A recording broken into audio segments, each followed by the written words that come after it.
So here's what we got done since the last video. Went ahead and cleaned up my masking here to protect that dash, so got that all sealed up. You know, we're working towards getting these doors off, and then we'll get some masking paper on the cowl there, but we're going to paint the jambs from that line on the cowl, you know, paint all the door jamb from there back, and then get you caught up back here. Took the masking paper off in the last video, cleaned up my paper up here to protect that sill, and then I went ahead and taped off my tail lights and scuffed the rear tail pan to get that ready for some paint. Made sure I got up underneath of there on both sides, and then when we're all done and prepping for paint, we'll actually seal this trunk off with some paper as well. But for now, I got to work on getting this big heavy long door off of here. In one of the previous videos I showed you how I do this, and I'll go ahead and go over it again, but I just took a 2x4 and I used a router and I cut out the channel to fit on my floor jack here. So that simply lays in there like so. Okay, and then you can just slide this right underneath and lift it up so that it fits under the bottom part of your door, and that'll lift it up for you and give you a little bit of pressure, help you stabilize it. But the most important thing is these pins. This is quite the trick right here. So you get your doors on, rebuild your hinges, tighten up your bolts once you got everything adjusted on the door and on the frame. So in order to keep from having to undo those bolts and readjust every time you take this door on and off while you're doing body work, just tap your pins in. Don't fully seat them, but this top one should come in from the bottom and work its way up. That way when you want to take the door off, you just tap this pin out. And the same with the bottom. The bottom pin goes in from the top down, and then you can just reach up in there and tap the bottom of that pin up. You adjust them once, and then all you got to do is remove your pins and reseat them when you put the door back on. So let's get these doors off, and then we can work on cleaning up the door jambs.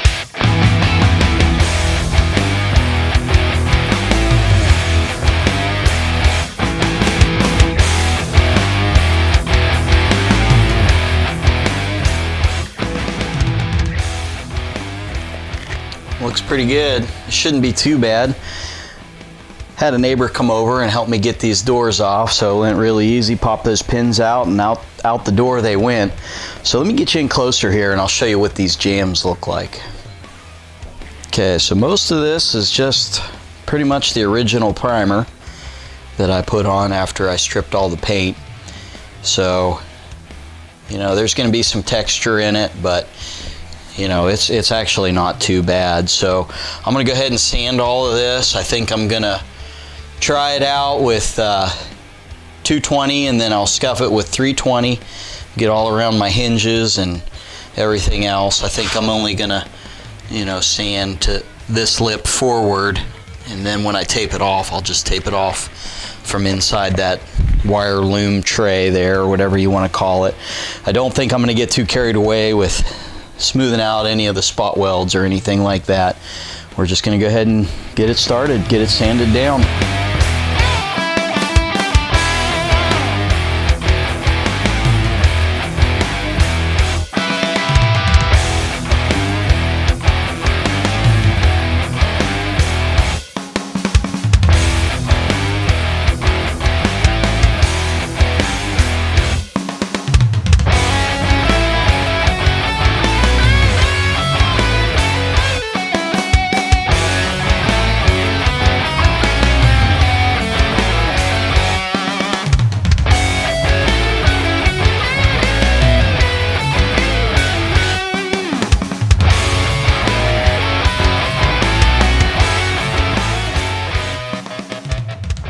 Alright, so got it all busted down. 320 in the spots where we're going to see it, 180, 220 in the places that are going to be hidden. Now I got to tape off for seam sealer along that cracked edge there and down. And then over here too. We got some here and on up around those seams. So we're going to go ahead and get taped up, and we'll spread that seam sealer on there and let it set up overnight.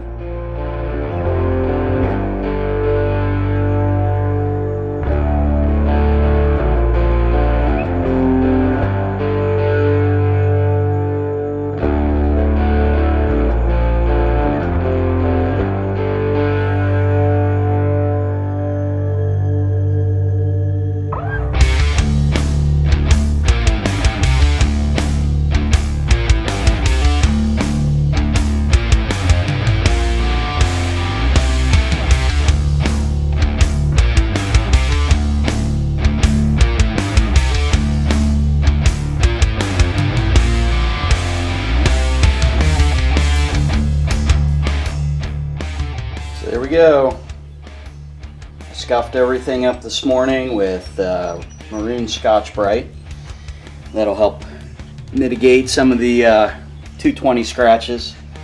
But again, you know, I did this stuff that's visible with 320 and then went over it with that maroon. So even that'll help. I think maroon's like, don't quote me on this, but maybe 400 grit, something like that. I think the ultrafine gray is 600 to 800 or whatever. But anyways, if you look that up, don't take my word on that. There are charts out there. So this here's busted knuckle, that's for sure. You guys, I really like leaving the hinges on there and pulling the pins, but certainly makes scuffing all that up a little more difficult. But that's okay. Labor of love, right? A little bit of the carnage. Did a lot of this just by hand, so I think on the other side I'll try to use my soft blocks. But let me show you that other side. So more of the same over here. We're just going to get going on getting all this scuffed up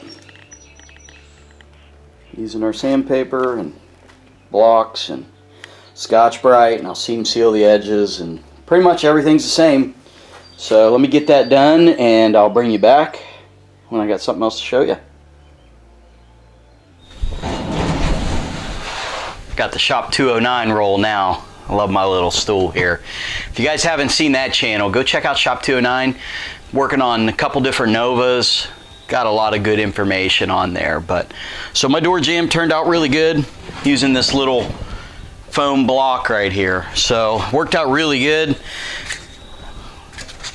If you go back to my video where I talked about soft sanders and hard blocks a couple videos back, I showed you this. Came out of a electronics package, but it's got a real nice density foam, so I just cut the end off and made myself a little block, just like the soft sanders. Really, it's almost the same material, but that worked really good for getting it around and working all those little grooves, and I didn't have to work my fingers so hard.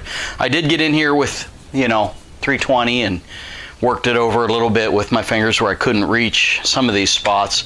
I probably could have cut a smaller block, but I just went ahead and dug in there. So got my seam sealer done, got it all ready to go. All I need to do now is clean it up and mask it off and, you know, let the dust settle, and I think we'll be ready to put some sealer on it and then paint. So just keep moving forward here. So this took a lot of time, and it's only one side done. So just scuffing these jambs and putting this paper up can pretty much be a whole day deal. I'm just not that fast at it, but that's okay. No hurries, no worries. So everything's kind of taped off there, and then coming around to the back side, you'll see I got a start on it, but I still need to close off the trunk hole there and then do the whole other side. So all around all of these jam edges, I'm using my masking tape, and I'm actually folding over just a little bit of it,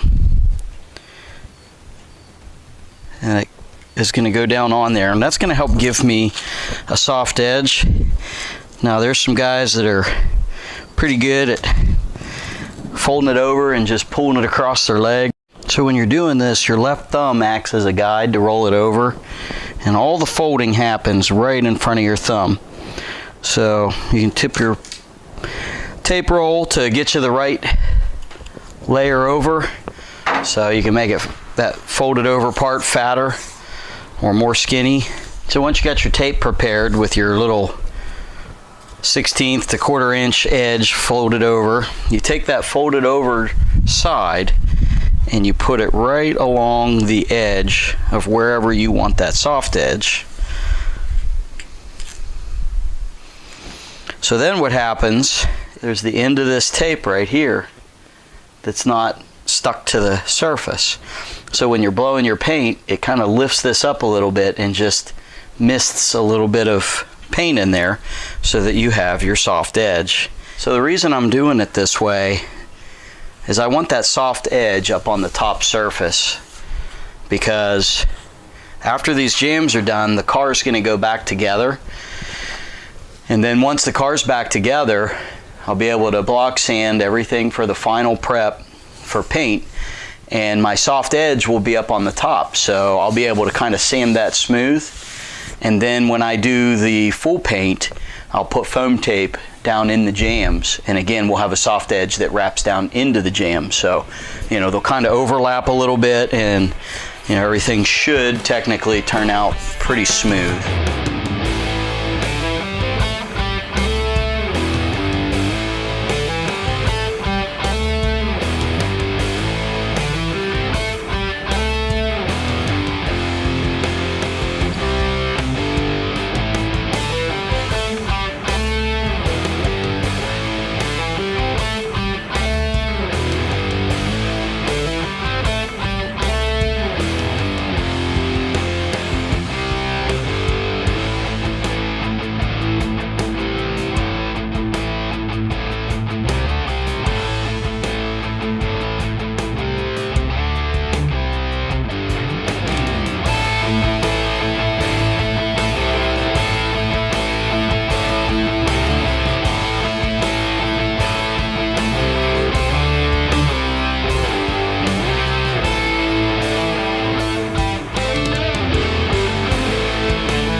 We are just about ready to put some sealer down. I wanted to show you, I decided to tape off the tail lights because the blue tape that I put on the inside wasn't sticking real good. It was kind of wanting to push in, so you won't be able to see that. I'll just kind of have that outline behind the lights, so no big deal. Alright, time for some more tips and tricks on masking a car, getting ready for paint. So I put it out there in the last video. I had some comments come in about sharing your tips and tricks, and I appreciate it, guys. So DNA Performance says that he likes plastic for the larger areas and then use paper on the more intricate areas, which is a great idea. They do make a plastic that you can buy that is able to receive overspray and not flake off. I like plastic too, but the plastic I have doesn't have that. It's just the cheap, plastic drop cloths from Lowe's or whatever. So I end up using some plastic and then putting paper around areas that may have overspray. After all the work I went through to mask off this car, doing the doors and the trunk jambs and everything, there's a lot of time and effort in doing that, and I think I might spend the money and get that overspray plastic for the next big spray job that I do. So DNA, thanks, man. I definitely agree. Racing Ruth had a great tip. He says use tin foil on the areas like the trunk hinges, things like wire looms. You can take that tin foil and it just wraps around real easy, which is a great idea. I think that's brilliant.